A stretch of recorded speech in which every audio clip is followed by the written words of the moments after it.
fun. It's kind of like, you know, you get the opportunity to talk to a lot of people over the course of a 48-hour period, for instance. And if you look at the activity levels on our bands during the week, and then you look at it during a contest, there's a whole lot more activity during a contest. So it is that use it or lose it. So it's really good to use our stations and also get the competitive juices going. And for some reason, I'm locked up. Now that's interesting. There we go. There are plenty of big gun stations that you can go visit if you want to do, you know, a guest operator. But most of the stations that you'll find in a contest are normal stations. And how to win a contest? Well, you have to work a lot of stations, work as many multipliers, and the multipliers can be prefixes, they can be states, they can be countries. You have to make good band change decisions too. You know, you want to follow the activity and always go to the highest frequency band that is open. You want to use efficient operating techniques. So, and we're going to talk a little bit more about this. Don't waste time. And this is very similar to emergency operations, or even if you're doing communications like we were doing this morning for a 5K race, you want to make sure that you abbreviate and keep your transmissions as short as possible. So the best way to learn the most efficient techniques for contesting is to listen to other stations, especially stations that you know will finish quite high in the standings. And it will be obvious to you after a while who's doing it right. And simple things like just saying test N2UT instead of CQ test DE N2UT can save a lot of time. And on phone, you know, you say thanks VP5K instead of thank you QRZ contest. This is VP5K. One of the big areas is in the exchange is just sending the exchange and not putting please copy in front of it. Please copy just wastes time. Of course they're going to copy it.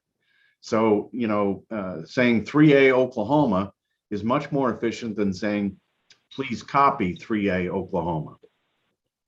There are different types of contests. There's an SSB, there's CW, there's RTTY, there's digital, there's DX contest, national contest, and specialty contests. The most popular contest is field day. And some of you might say that field day is not a contest. Well, if you look up the actual factual meaning of contest, if you keep score, which we do in field day, it's a contest. And there's lots of different contests, the VHF contest, RTTY, field day, the sweepstakes contest, the 10-meter contest, the CQ Worldwide, and there are tons of state QSO parties. And there's actually a contest for those who operate every state QSO party. So lots of contests within a contest. And you can be a single operator. You can also have packet assistance. There's typically 3 different power levels, the QRP at 5 watts, low power at 100 watts, and then high power, anything up to 1500 watts. And sometimes there are single band categories, and also multi-op single transmitter or multi-op multi-transmitter, which is many operators operating up to 6 transmitters at once.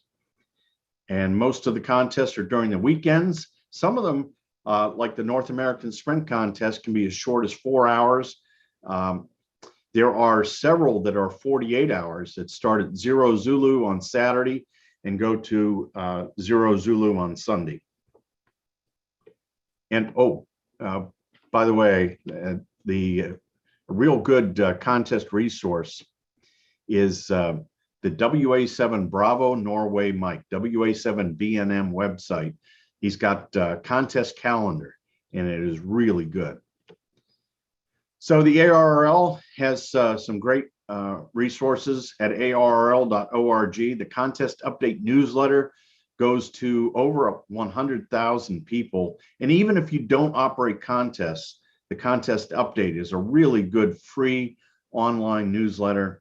There is a website, contesting.com, and the National Contest Journal is hosted at ncjweb.com.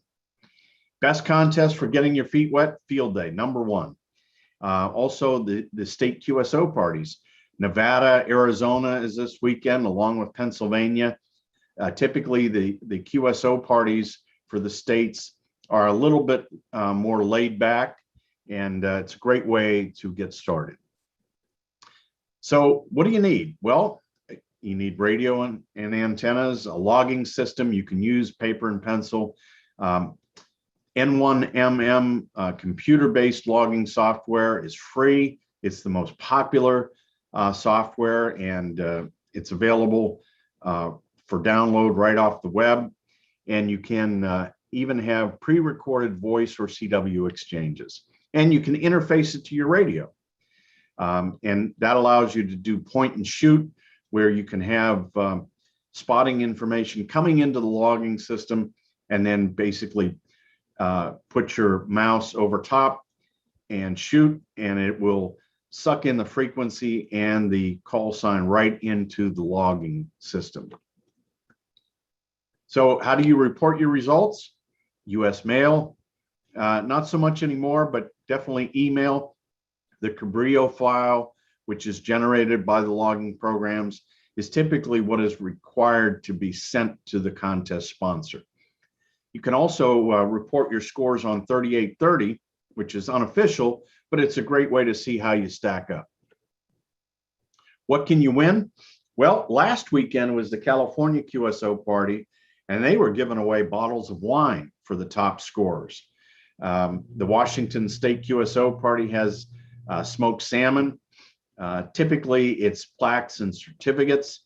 And of course, you get the awe and respect bragging rights of your fellow competitors. There is typically a local club that might be involved in contesting and may be affiliated with the ARRL. Here, it's the North Coast Contesters. There's a big club up in New England, and there are lots of informal groups with email reflectors, and you'll find them on Yahoo groups, and the CQ Contest Reflector. Just Google CQ Contest Reflector. And that is my presentation on contesting, and I believe you also asked about a presentation on Contest University. So let me bring that up as well. And let's see here, Contest University.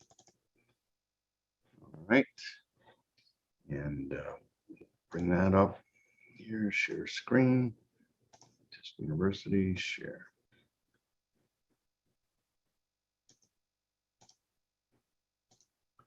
Okay, so the website is contestuniversity.com, and that's where you'll find all the information about Contest University. The last one was held in person in 2019, and we have held 2 virtual events in 2020 and 2021, and they are both available for replay on YouTube from the Contest University website. Typically, we start with Ham Nation on Wednesday night. This is at the Crown Plaza, and of course, Contest University has moved to the Hope Hotel now, but there's Bob Heil and Val, NB9L, and this is what Contest University looks like at the opening session. 350 students, and it is a packed house. And these were the professors for Contest University in 2016. And that is Joel, W5ZN, who was former president of the ARRL. He teaches a session on VHF contesting. And so here are the professors that we had in 2019. Dr. Tamitha Scove, Joel, Bob Wilson, N6 TV, Tim Jellison, W3YQ. All of these are leaders in contest operating, and we're sharing their experiences. We also had Bryant, KG5HVO, who, so we do have a focus on youth in contesting, and also gold medal winners, Dan N6MJ and Chris KL9A from WRTC 2014, and they have been professors as well. We do have sponsors. DX Engineering, the Northern California DX Foundation sponsors scholarships for all our youth under 25 years old. ICOM America has been with us from day one. The YASME Foundation is also very generous with their help, and the Radio Club of America. Here's Ward Silver, N0AX, another luminary who has written the book Ham Radio for Dummies. He's also the editor of the ARRL Handbook and the Antenna Book. And the registration fee for Contest University includes the textbook, includes breakfast and lunch, and handouts, catalogs, and a carry bag, and also a t-shirt. And if you'd like to purchase previous year's Contest University textbooks, they're available at dxengineering.com. And also in the videos tab of the website, you can see past presentations at Contest University. We talk about things of how to optimize your HF station, maybe using ferrite to make sure that there's no RFI. Again, a focus on youth. Here's Neil, WB9VPG, and one of his students from the Bloomington High School. And here's Terry, KMNJ. She is the main coordinator for Contest University. And there's scholarships for those that are 25 years old or younger. ContestUniversity.com for all the information. It's a great website. And we do have contest universities all around the world.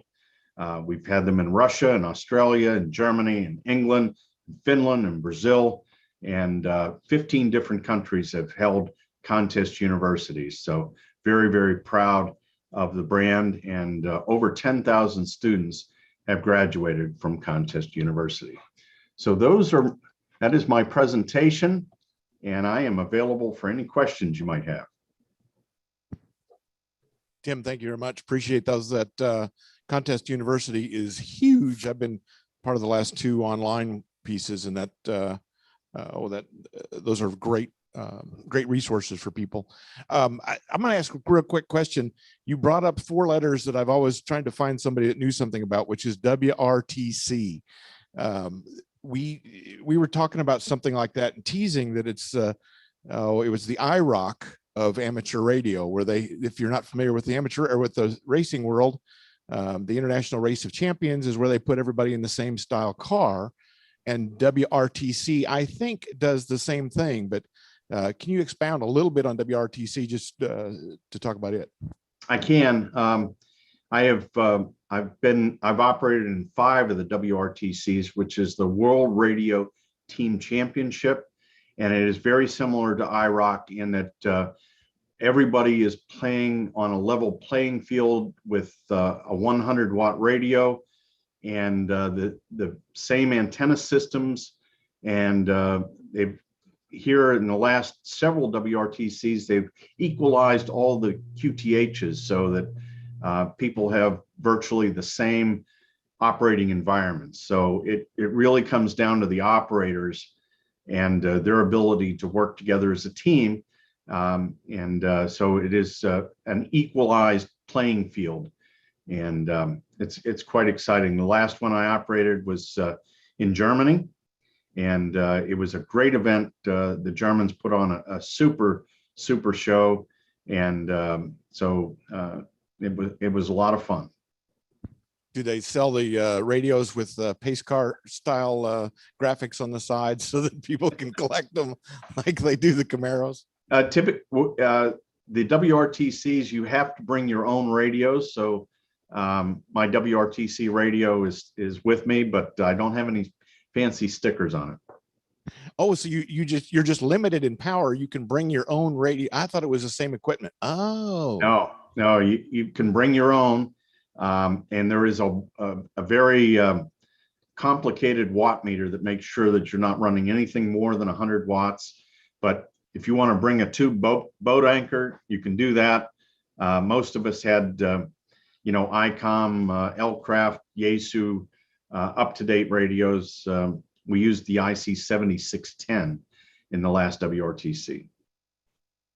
Ed, the guy that's leading the meeting today, one of the purchases was a 7610 recently, so he loves that radio, and that's a good choice on his case. Anybody have any questions online? Remember, you got to unmute if you're there and need to have a question. Yeah, Quincy, Kilo X-ray 5 Sierra. Go ahead, Quincy. Mr. Duffy, I've been looking at the Ciro Mazzoni loop for my HOA situation. Have you used that antenna, and do you recommend it? I'm sure you do since you sell it, but what's your thoughts on it? Yeah, Quincy, thanks very much for the question, and it's a great question. I have not used it myself, but I can tell you that a lot of people that have restricted space have got that loop and have had really good results on the air. So, and I don't know how many reviews, but I think there are reviews on the DX Engineering website of that loop. And I would take a look at those reviews. But Quincy, one of the things that I watch very closely at DX Engineering is the number of returns on various products. And we don't get those loops back. Customers seem to be very happy with them. So I would say it's a great way to, if you've got an HOA situation, you can get on the air. All right, sir, I appreciate it. I drove right by DX Engineering last summer. I couldn't get off due to construction. I was very sad. So thank you for what you do, and I love your store. Thank you very much, Quincy. You can see it, you can't get there. That's even worse. I see the promised land. Oh, wait, that's a different book. I see the promised land. I can't get there. Anybody local have any questions that they want to ask of Tim? We actually used a loop last weekend at an airport. We did an airport demonstration and used an ICOM 705 radio that we were using. It was at 40 meters is what you end up getting good. 40 meters out of a stupid loop that was 5 foot in diameter, sitting on a tripod between two aircraft hangars, and we were hitting from Norman, Oklahoma. We were hitting Austin, Illinois, and Colorado. It just opened up a lot of people's eyes. I still don't understand the magic or the smoke or the mirrors or the electronics of that one, but that thing seems to be taking popular. Those loops seem to be popular now.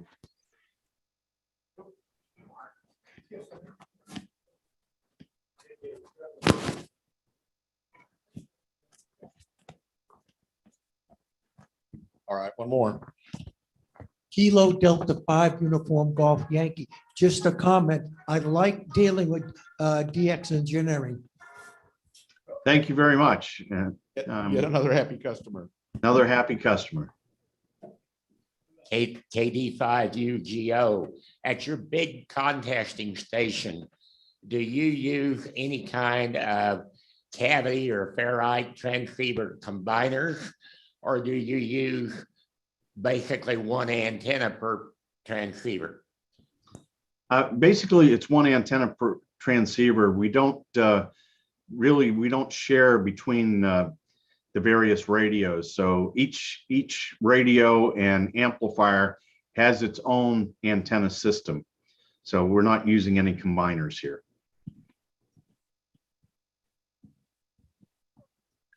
Good morning. This is KH6AAA Portable 5 Tom. Could you let us know how you got started in ham radio, and if you were original Heathkit worker, or how you got going there? Good morning, Tom. Nice to have you with us. I was first licensed in 1972 when I was 12 years old. my first language is CW. English is my second language. I learned CW at a very early age, and I am on CW every day, working stations. And yes, Tom, I built a lot of Heathkits. I had a paper route when I was 13 and 14 years old, and all the paper route money went to Heathkit. So I built an SB102 transceiver, the SB200 amplifier, and I wish I had never sold them. That was a big mistake. But this coming May, I'll celebrate 50 years as a ham, and it is absolutely the best hobby in the world. There's no doubt in my mind. Anybody else have more questions? Doesn't look like it. Where do you see the future of contesting going? Is it opening up new lands for? Do you see the digital folks taking over or adding some stuff, or any movement in that area? You know, FT8 and FT4. There are contests that are, completely digital on FT8 and FT4. It's just another one of the many great things about this hobby. I don't see them taking over per se. I see it as additive. RTTY contesting is still very popular, as is CW contesting. There's never been more activity on CW and sideband and RTTY as there is right now. And I'm very optimistic that we have a lot of focus on getting youth interested in contesting. They are seeming to have a lot of fun with it. And there is Yoda Youth on the Air that is very, very active around the world, not just in the United States, but in Europe and in Asia. So I think the future is very bright for amateur radio and contesting in particular. Does the Yoda group have any gamification activities on them where they can compete within themselves, or I've not chased that one down? Yes, in fact, I serve on the CQ Worldwide contest committee, on the committee itself, and we have focused in on youth in particular, where there are youth trophies and plaques being given this year for the first time. So, and I think it's upwards of 20 different awards, all focused at youth.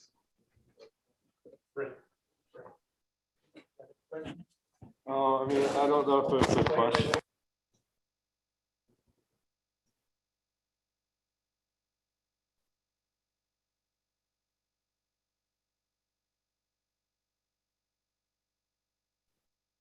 Oh, I'm not on? Oh, I'm on now.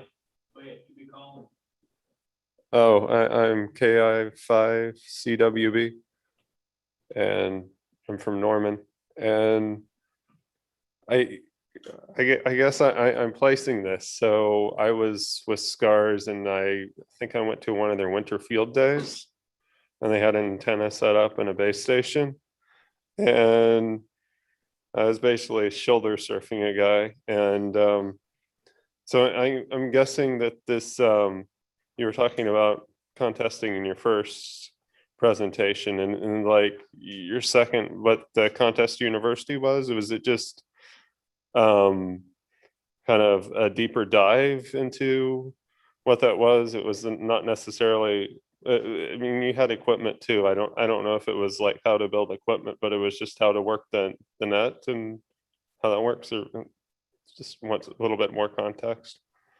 Yeah, Contest University is a focus on operating and building your station. So, and if you later on, if you take a look at the website and take a look at, there are presentations on the website, and then there are video links, so you can watch some of the presentations as well. You can really learn a lot from that on how to set up antennas, how to optimize your station, how to get the most out of it.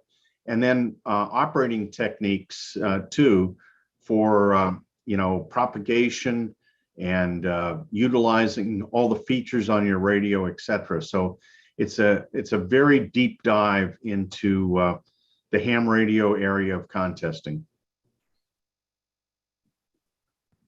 Good. I'll put a call out. Anybody online that would have a question, feel free to unmute and jump in and say hi to Tim.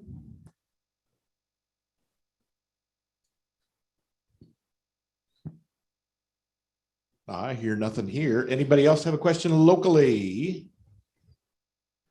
Everybody's got their question solved. That Contest University site is amazing. I know that even if you're not a contester, you can get a lot of good information from that site because you can build your normal station as a contest station and stay away from the contests. But you can actually learn a lot from that site. And yes, RIDI is huge around this part of the world. I know that a couple of our guys are RIDI contest winners in the local area. So they've been pushing that one. The other one that I know that we've done a lot of recently is the collegiate contest stuff. There's some collegiate contests out there that OU folks down here at the Weather Service have done some work. And I know you're involved in our project to put that thing back together. So we appreciate your help on that as well. Anybody else, anything else? Follow-ups, anybody? Quiet here. Thanks, Tim. I appreciate your time for the day. And thank you very much. What's your next part of the day? You're going to go out and work a contest or you got to mow the lawn? No, no, we're not going to mow the lawn. But we are going to be active in the Pennsylvania QSO party that starts in about an hour. And once again, I want to say hello to all my fellow Oklahomans for 14 years. Edmond, Oklahoma was my home, and moved back here in 2013 to take the job at DX Engineering, and but have been down to Norman many times, and still very close with Kim N50P, and we're going to work together with Kim to get the Skyhawk back up on the tall area there. And to those of you who are DX Engineering customers, I want to thank you very much for your business. To those of you who are not, give us a try. I think you'll be pleasantly surprised how well it goes.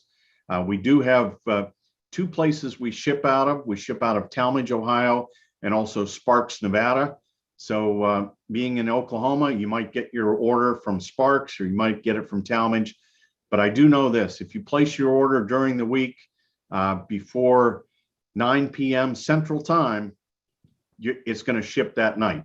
And as long as we have it in stock, it's going to ship that night. So we do have very fast ground shipping, and we try to stock everything that you might want to have to enjoy this great hobby. So for now, 73 from K3LR in Western Pennsylvania. One last thing, sir. W5HLG, name is Lee, and love DX Engineering. But you being from Oklahoma, or at least spending some time here, today is Texas OU weekend. So I have to say, boomer. Boomer. Well, good luck to the OU fans there, which everybody I'm sure in the room is. Oh no, there's some orange in the room. There's some orange there. Yeah, I see a little bit of orange too.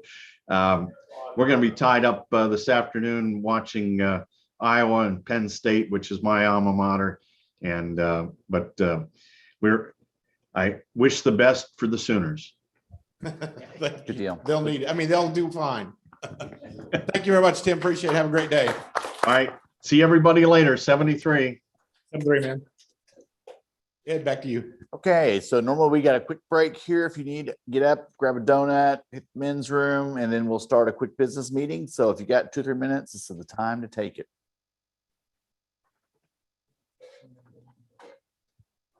I think those in orange need to take the time to change their shirts. Aubrey. Yeah, OSU is going to the Cotton Bowl.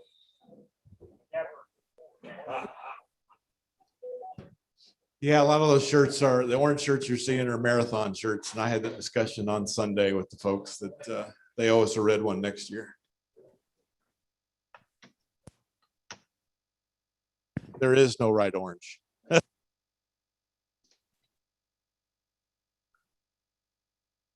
Well, at least it's not burnt orange because that makes people puke.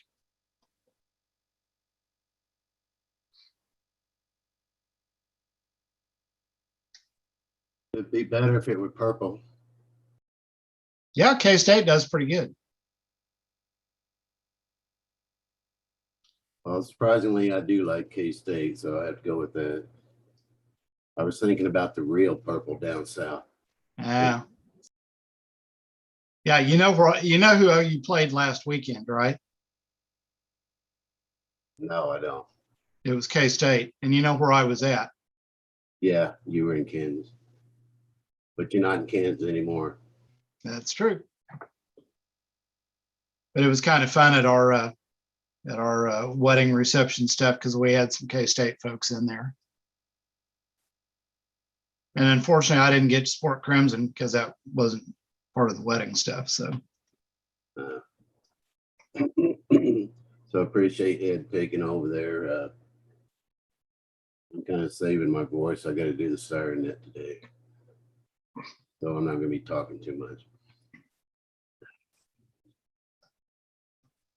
You feeling all right, Wayne? Oh, I got a little respiratory infection thing going here. It's getting better. Ay caramba, man, that's no good. You want me to cover the siren net for you today?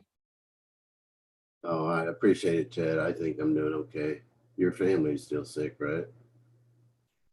Yes, it's just wonderful. We got all sorts of respiratory infections and allergies and potential onset pneumonia, all sorts of fun stuff. It's just great right now. For sure, On's got bronchitis, and like I said earlier, Audrey's still recovering from that RSV. So I'm just hanging out here wearing a dang mask in my house. No, but still, it's just nuts. Okay, I appreciate it. I think I'll be all right for the net. We'll see where we go from there. Thanks for the offer. No worries, Wayne. I hope you get to feeling better, man. I think I'm gonna hop off here and start feeding Audrey some breakfast. I just know my voice would not hold up through the whole meeting, and I didn't want to be sitting up there coughing in front of everybody, and everybody be thinking, "Oh man, he's diseased." Yeah, it's not a good look. Definitely, especially these days on board. She's running around town just coughing her face off, but she's wearing a mask and trying to be safe. It has nothing to do with that. She gets tested weekly now from COVID. In fact, I think last week she had 3 tests every other day just to make sure, like at different clinics. But it's not the Rona, thankfully. But we're still dealing with it. She's going into the allergy clinic here soon. So anyway, I'm going to hop off here and go take care of Lynn. You all have a good morning. Great meeting. See you, Chad. Stay safe, everyone.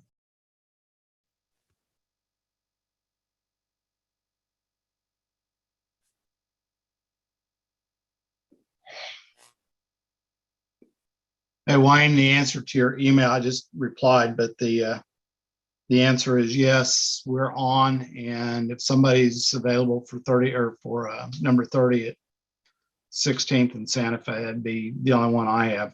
It'll go. It's giving me some telemetry issues. Okay, I'll put it out there. I'll put the request out there.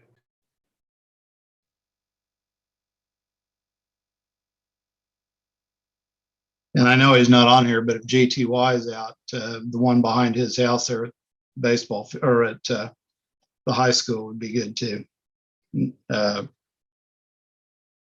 Or actually, the one at the baseball field, number 9.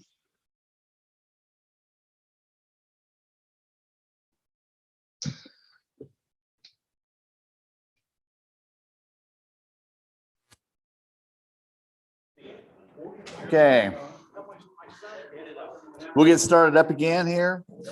Minutes, September minutes. Chris, you want to give us a quick rundown, September minutes?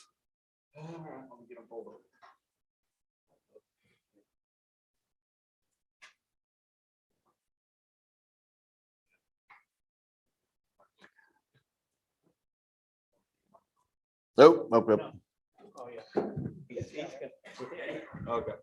I keep getting texted by. All right. Last month we had 27 members and guests present in person and 10 via Zoom. Minutes were read and Hank gave a report of the financial status of the club. And we were at almost 200 paid members in the club. VE report, 1 upgrade to general. He was a returning ham that passed his tech and had a conditional license, which has not been granted since the 70s, and that allowed him to gain credit for the general class. Tech committee, everything's working with solar activity increasing, noise has increased a little bit, and the in-town receiver is still in the discussion phase.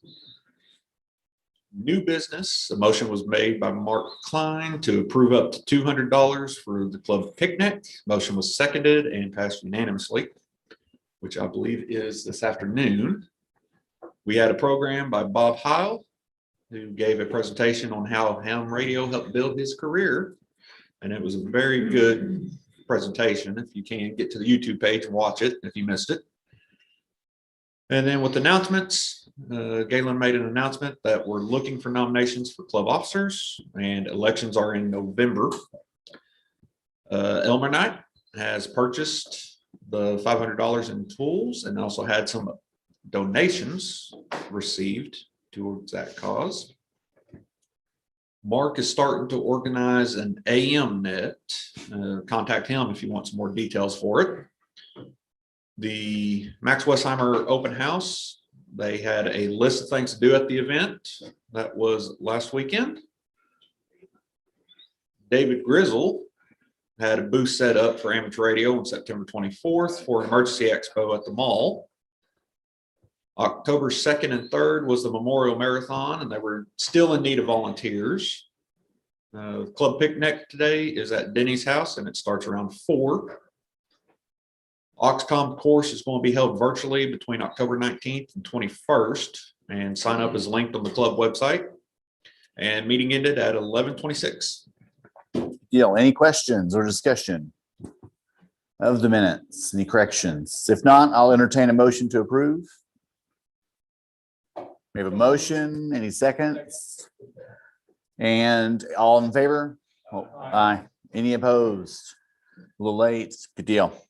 Treasury report. Hank is out today. Couldn't be here. So if you have any questions, I know we've got the only expenditures we've had are the picnic for this afternoon. Phil's come in under budget. And we also bought tools for Elmer Night as planned, discussed at the previous meeting. Mark will talk to us about that a little bit later. But that's been taken care of. So that's kind of treasury. So any questions, get with us. We'll make sure we get the questions to Hank and get an answer to you. VE testing. Mark, going to talk about VE testing? We're going to do it real quick. Yeah, you can do whatever you want. We had 4 candidates the other night. We have 2 new techs. We had 1 upgrade to general, 1 upgrade to extra. So it went well. We had 4, and we'll see how that goes this next month. But continuing on successfully. Nets, 6-meter net. I don't see Jim here, but we'll obviously 6-meter nets. Monday night, 8 o'clock, 50.200. Upper side band. It's a good group, varies in size, starting to pick up a little bit better here as the month continues, but by all means, feel free to jump in. If you got 6 meters, come join us. DMR, Lee. DMR meets every Monday night. Oh, DMR meets every Monday night on talk group 3140, which is Oklahoma statewide. And that is for the Oklahoma statewide DMR Aries net. We try to do an education session every time. I alternate with Mark, and we try to do a good job. Have a lot of people from out of state also. And can I go ahead and mention a couple other things? Sure. Reminding everyone that today is the Scars picnic at Denny's Pleasure Ranch. And right now, I have been asked to say that if anyone here can, they are needing some help down there getting set up. So if you have the time, you could go early. They've got the game going to be playing on several televisions. So please, if you can go down and help with the picnic, they would greatly appreciate it. Thank you, sir. You bet. Phil, Aries net. Aries net happens or typically over the SCARS repeater on Tuesday night, 2000 local time. One night a week. We typically use the SCARS repeater. Sometimes we alternate and use our UHF repeater. And on a rare occasion, we'll turn off the repeater and do the net on simplex. The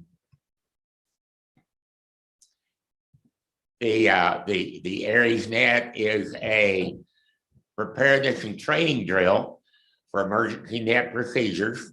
It's a roll call net, and we invite everyone to join in, to call in. It's a good way to check out your equipment and to make sure that everything is working in the event that we might need to do a real Aries net. That's it. Okay, Phil, while you got the mic, go ahead and talk about the MacNet. MacNet is an informal rag chew net that happens 6 days a week, Monday through Saturday. We don't do it on Sunday, and we generally don't do it on club meeting day because everyone's on their way up here. Happens at 9:00 a.m.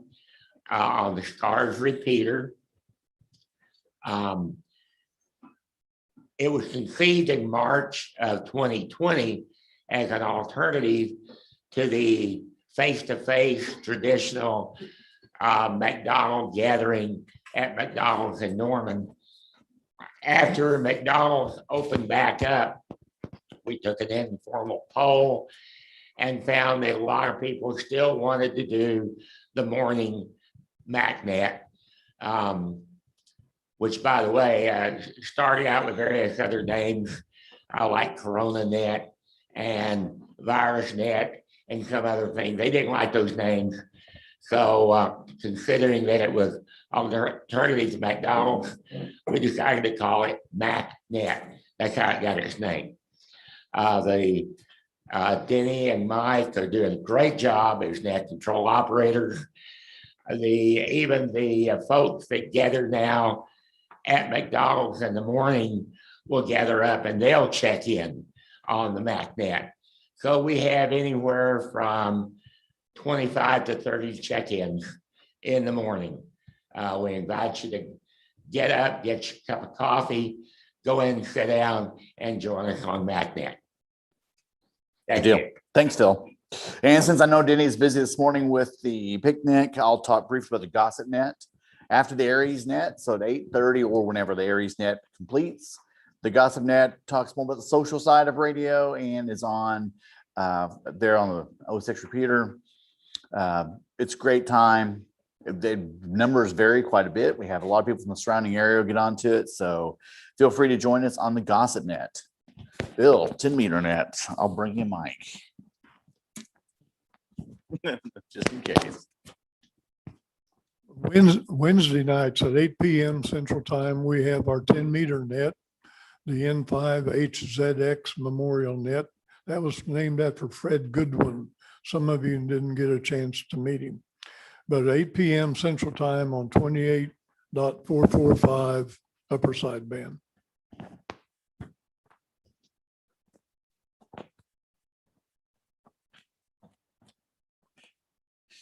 Good deal. Mark, Wayne's got something on the Siren Net. You can cue in Wayne from the virtual world.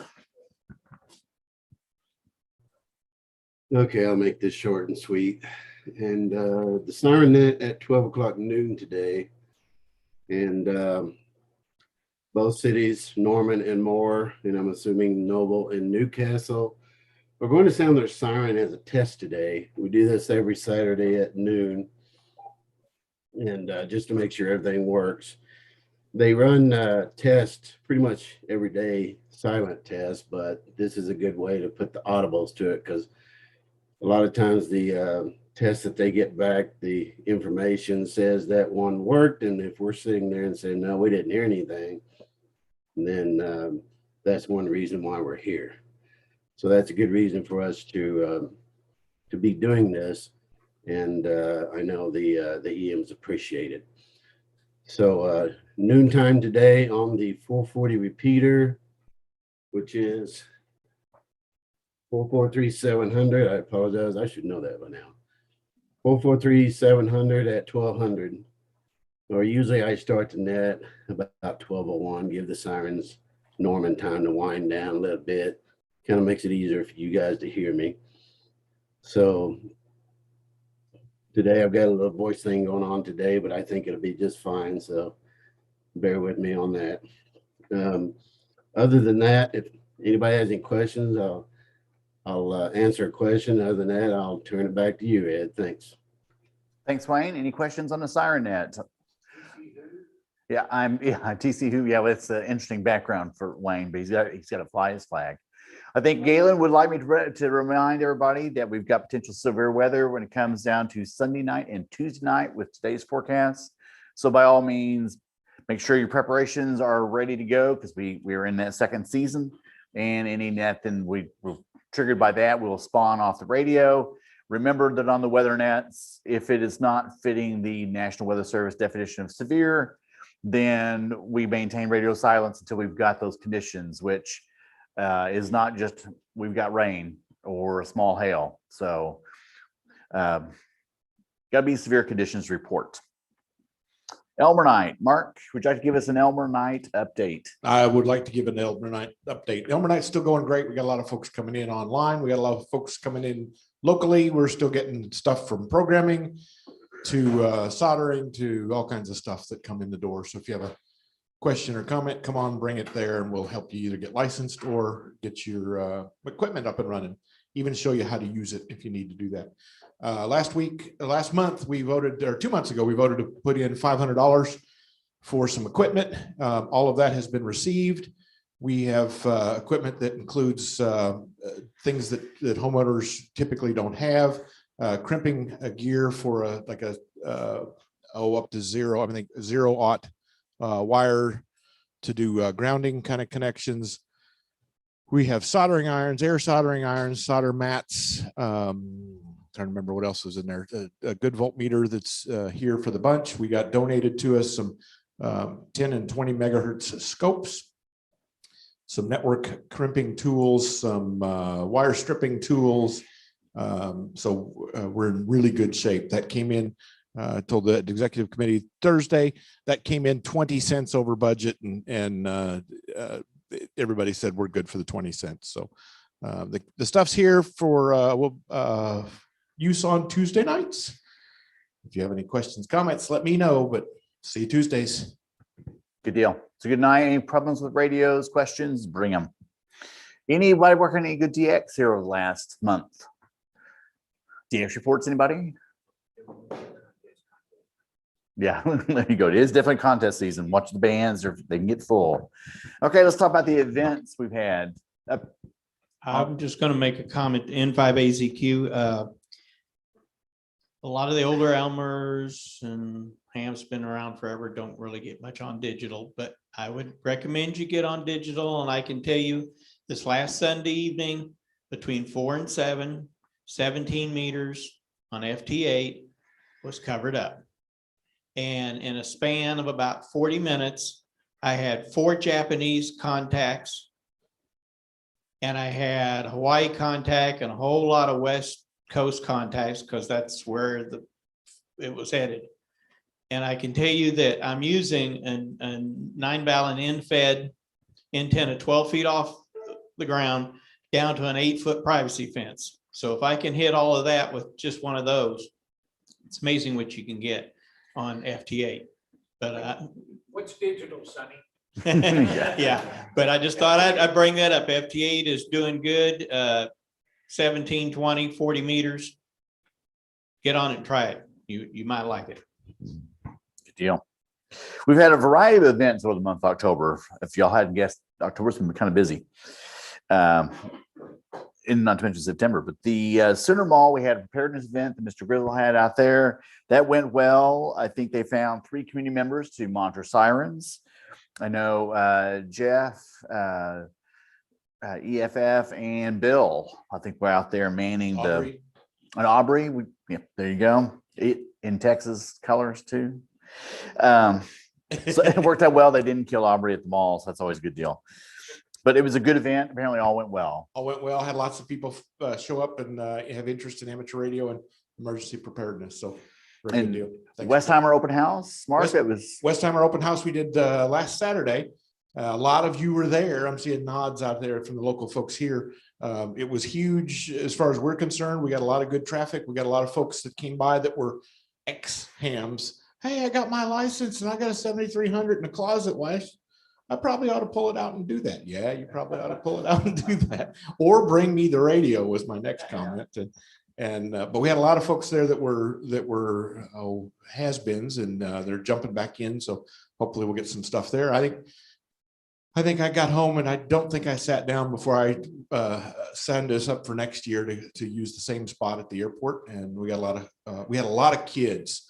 I didn't expect the kids, but next year we'll have coloring book kind of things for them, and games like cornhole and that kind of stuff. Let the kids get excited about it. But a lot of neat airplanes. Yep. Toby Keith went off to the Kansas game for us, and we got to see his big jet take off, Embraer takeoff and high takeoff. So that was a lot of fun.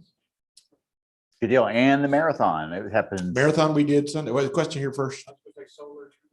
Solar 2 meter, yes. Lee was out there being bright with his sun stuff, and we had lots of good gear. Ed brought 705 stuff out at the airport, and we did WinLink and Arden and Ham Shack Hotline and lots of demonstration stuff. So that was good. Sunday was the Memorial Marathon. I see 2 shirts here that were folks in the event, and they're still smiling, so that's good.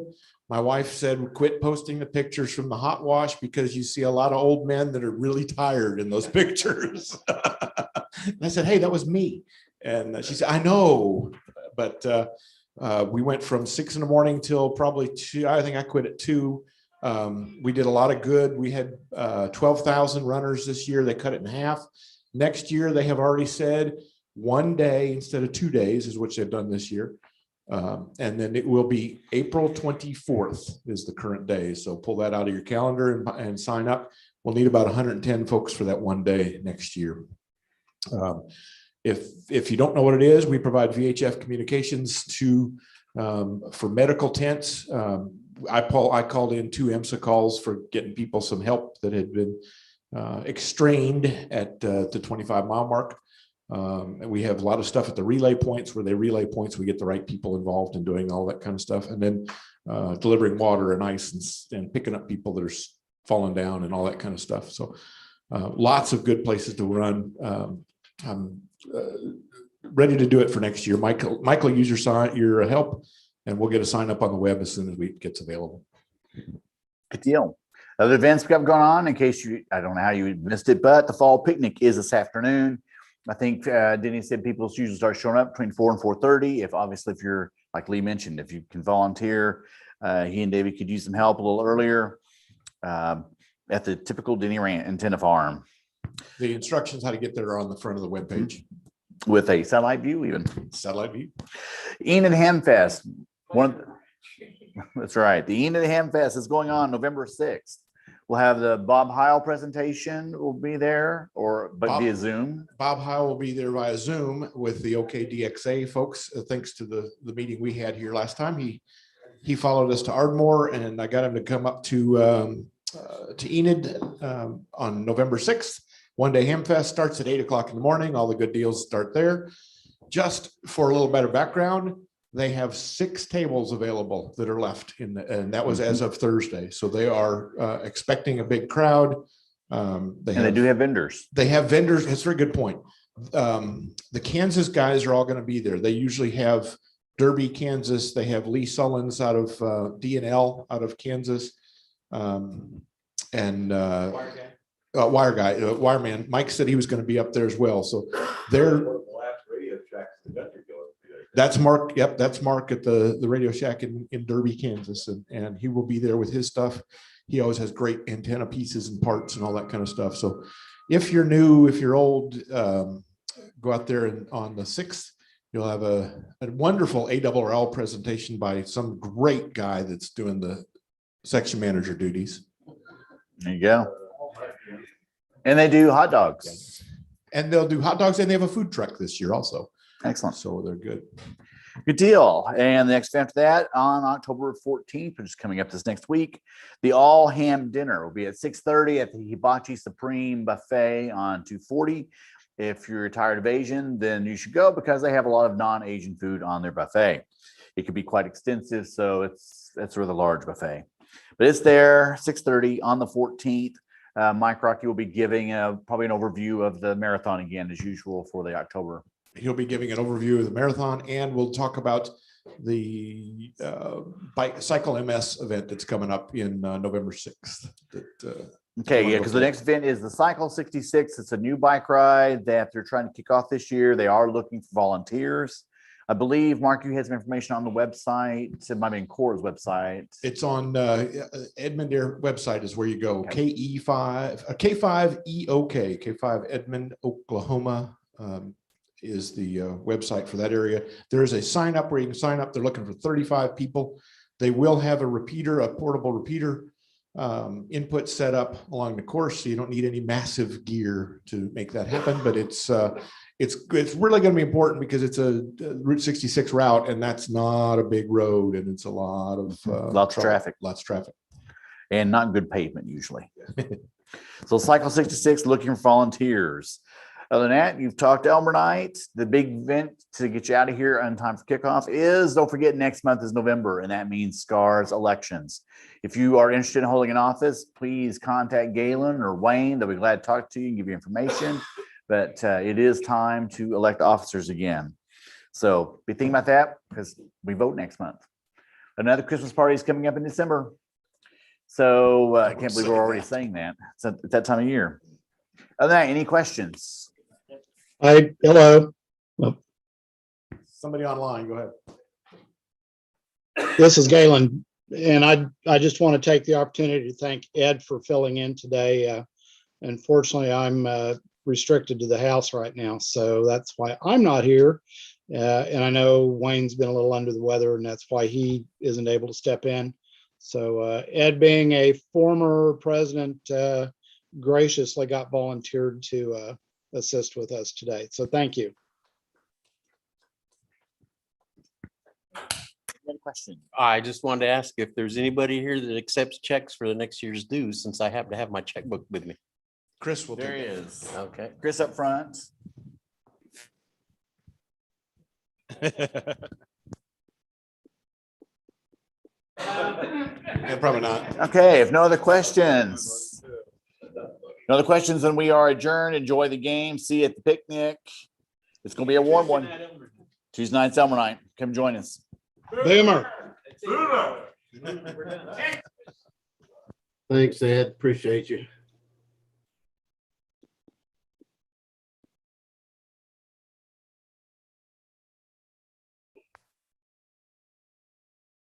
I gotta go look and see if my DX engineering order showed up during the meeting. I need to place one. Remember, Monday's a holiday for shipping, I think. So Mine's not a hurry thing.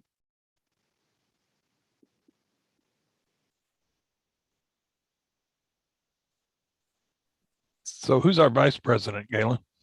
Wayne. Yeah, I got restricted to the contact tracing, and Yeah. then Wayne, of course, is vice president, and he's got some respiratory stuff. Yeah. I mean, I could have done it online. Wayne could have done it online, but it's much better to have somebody in person. Yep. And besides, that way I can irritate people with my backgrounds.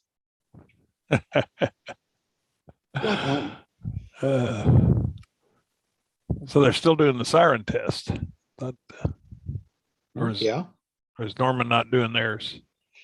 No, it's the game's in Dallas. So I didn't even. I'm so out of touch. That's what retirement does. You know, you just. I don't know what day of the week it was if I don't look at my little pill container in the morning. Yeah, I was just going to ask if you knew what day it was. Yeah, that's barely. But so I honestly, I didn't know they were still doing it in Dallas. I went years ago, had a lot of fun, but it was such a mess getting there. And I-30, why do they always have to do construction? You know, it's like they intentionally work on I-35 this time of year. But anyway, well, I'm gonna get out of there. My wife's been down the block buying stuff at a yard sale, and I've been informed by text that I've got to go pick stuff up that she can't carry. So Take your good to truck. see you guys. See you soon. 73s. See y'all.